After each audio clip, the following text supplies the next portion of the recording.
We Were Never Here by Andrea Bartz is engrossing, twisty and creepy.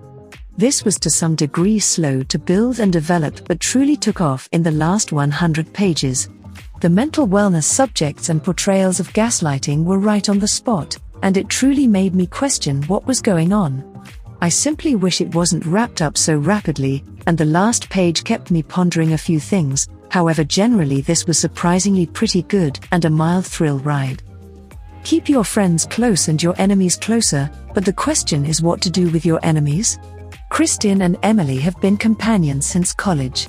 As they approach their 20s, they started traveling together, especially since Kristin moved to Australia and left Emily behind in Milwaukee. This year they are in Chile. At the point when Kristin kills a hiker in self-defense, it's frightfully like what happened to Emily on their last trip. As they travel back home, Emily is excited with what has occurred. However, Kristin appears all good and doesn't have any desire to talk about it. Emily begins to feel uncomfortable as Kristin shows up out of the blue and seems to appear wherever she is, going to such an extent as to put herself in the middle of Emily and her new boyfriend, Aaron.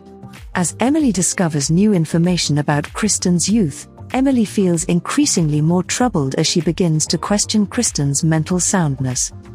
Emily begins to unravel as the explorer's body is found. Would they be able to keep on hiding? Is Kristin truly innocent? Is Emily in danger now as well? Everything is replied as the day of reckoning at last shows up and Barth leaves us with a creepy ending. The beginning of We Were Never Here by Andrea Bartz is gripping and unputdownable. However, the middle portion of the novel is slow-moving.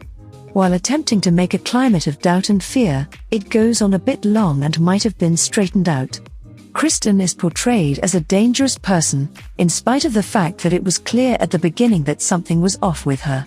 Emily likewise turns out to be more unreliable.